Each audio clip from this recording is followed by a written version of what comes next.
Whenever I started this YouTube channel, I started it as a food channel, and it actually saw some pretty early, what I would consider success. My first 2 videos got over 30,000 views, or one of them has around 30,000. The other one is, I think, close to 40,000 now, and that probably doesn't seem like a lot. In a sense, that isn't a lot, but for a brand new channel, it was what I would consider pretty significant success. And I started growing the channel from there, and I made pretty much what I eat in a week video every single week, and that's what I did. I started this channel when I was in graduate school. I was living in Sweden at the time. I was living in the most beautiful place on earth. I could literally point a camera at a parking lot and it would still be a beautiful shot. I had no other responsibilities other than school, which was a big responsibility, but it was the first time in my life really that I only had one thing on my plate. I've really never had that, especially not in my adult life. And I found myself with time. At the time I was really into cooking. I enjoyed cooking, and I had the time to cook myself 3 meals a day, pretty much 7 days a week. And I was really into a couple of YouTubers that were doing something similar, and I just remember watching them and feeling like I could do that. I feel like I could do that. And I had always wanted to start a YouTube channel from the time that I was a teenager. I actually tried once when I was a teenager, and I don't even want to know how absolutely unbearably cringy those videos were. I kind of remember they were really bad. But I've always wanted to do YouTube. I always thought it was so cool. But yeah, I started out with this what I eat in a week model. I got pretty burnt out on the format by the end of about a year that I was doing it weekly. I actually stopped uploading for a whole year. And in that time, I was transitioning a lot of stuff in my life. I moved back to the States. I was going through a horrific breakup. I was starting my first full-time job out of grad school, all of those things. So there were lots of reasons that, there was a pause on the channel. But when I came back, I really knew I wanted to do something different. I now go to school full-time. I work full-time. I'm in a committed relationship, which is a time commitment as well. And I'm trying to build a community in my city and be an adult and build a good life. And surprise, surprise, I don't have the kind of time I used to have when my only responsibility was school. And, here I am now figuring out what these videos are and what it means to me and where to go from here. And throughout all of that, mostly what I've said about it is like, I need this channel to be something I'm doing for creative fulfillment. It's a hobby, and I have to stop putting pressure on the views, the likes, the comments, the engagement, the growth. That has been pretty true for the most part. I mean, it is true, and that felt like the whole truth for a long time. But the further I get just into my adult life and my professional career and everything, the more I feel like I do want this channel to be successful. I want it to be something. And I don't know, I kind of feel right now like I'm putting like 30% into 3 different major things, and I'm not doing any of them particularly well. And that's full-time work, full-time graduate school, and trying to do this YouTube channel.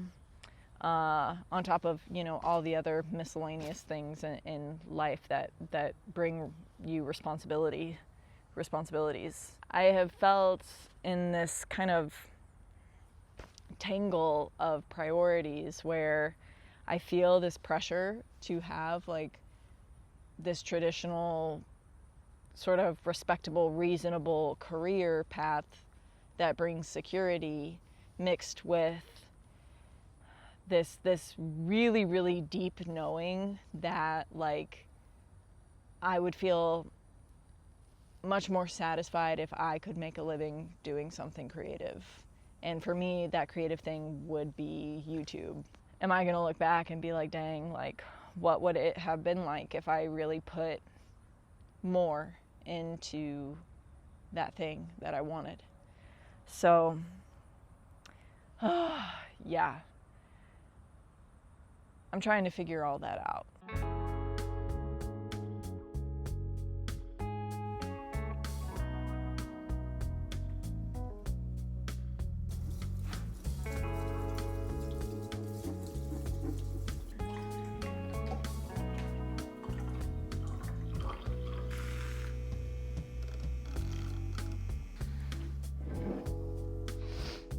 Okay. I'm currently sitting on something very fun that we bought over the weekend, which is this really amazing, beautiful mid-century day bed that we got actually for this room, but this room is going to be one of the last rooms that we complete in our house. So it's just been sitting here with a literal tarp on it until then. It feels kind of good to uncover it and look at it again and sit on it. I've mentioned several times in recent videos that I moved recently.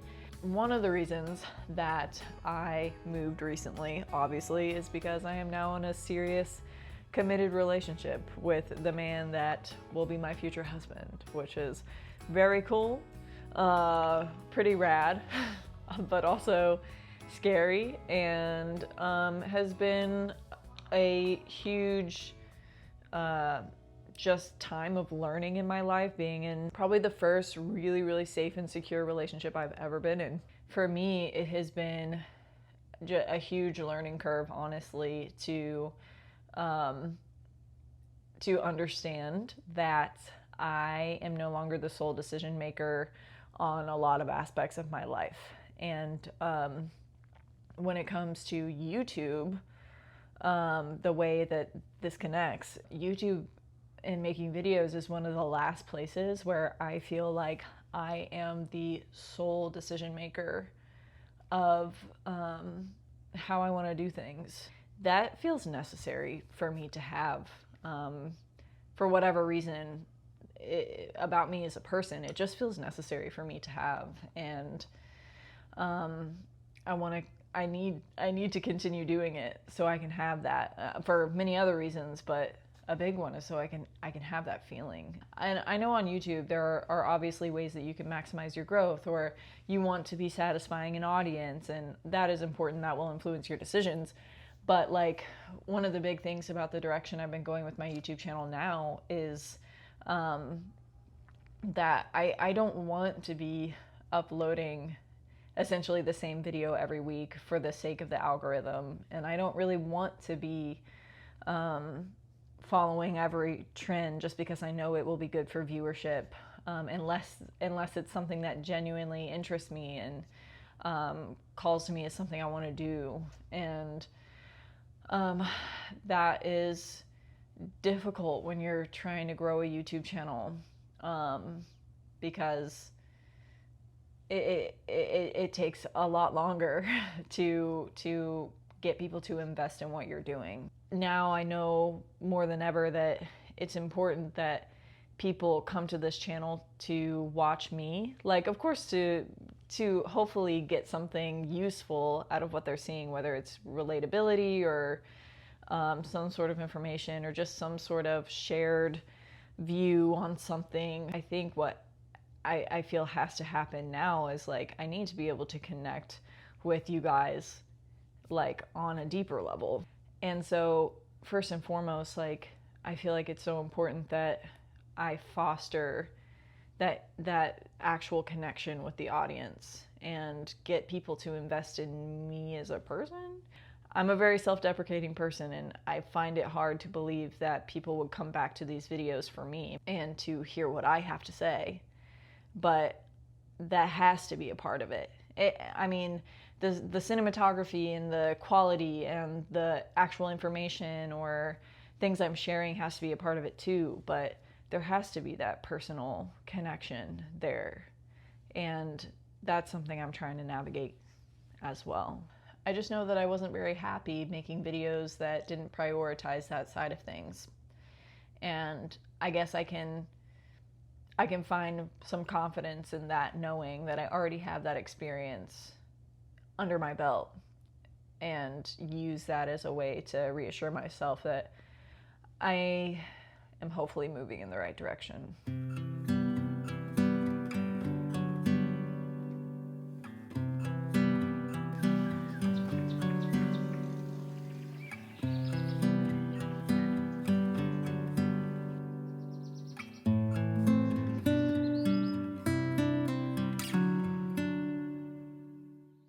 Oh, man, just had my butt crack zapped. It's a little tender.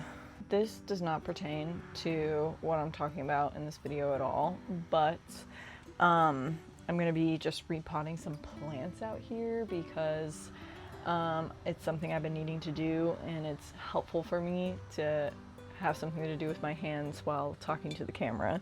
So I have to repot this guy. So I'm gonna do that and keep chatting. Also sorry about any noise there might be around. Everybody's out working on their yards and all that fun stuff. This is really in there. I'm basically always in a constant cycle between discouragement, like very, very, very strong feeling of feeling discouraged, and motivation with my YouTube channel. I go back and forth between feeling really down on it, feeling bad, and feeling like it's not good enough and like what I'm making isn't interesting to people. And then I'll go through highs where I feel really motivated and creative, and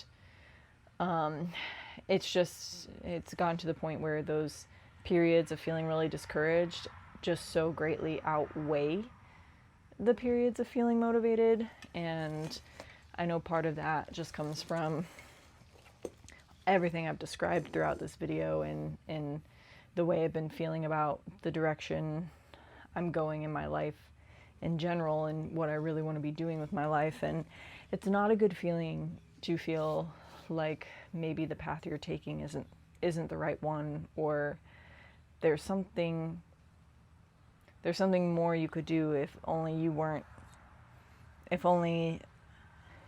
too scared to try. I find that to be a difficult cycle that I'm always cycling through. Jesus. I don't think I'm gonna be able to get this out. Yeah. This guy was so root bound. I know it was root bound for so long. Look at this. Something that does bring me a lot of reassurance is I know that there are so many things that I have made on this channel that I do genuinely feel very proud of. Like, I feel like I can go back and watch them and feel just like, wow, I made that. And if it's cool to know that you made something with your own hands and your own mind and ideas. And there are so many things on this channel that I do feel proud of. And alongside that, I can see the growth. I can see all the growth that I have developed on this channel, just in my skill, in my comfortability, in my willingness to continue the thing that I know is aligned with what I really want to do. Even when it feels like it's never gonna be appreciated the way I wish it could be. So that's a cool feeling as well. I feel so afraid of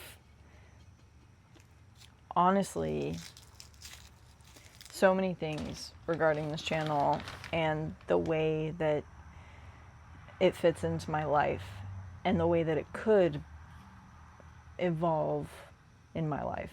I almost feel afraid of recognizing its true potential, because that's all the more reminder of what I could be missing out on.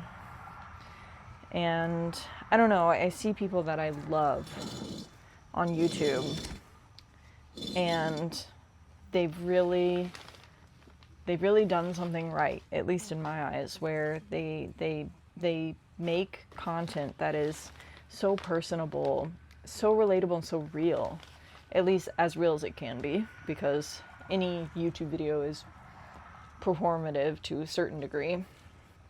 But I see these people, and there's only a few of them that I've ever really found and have consistently seen this sort of vibe from them, that are, yeah, they're just honest and real, and their videos really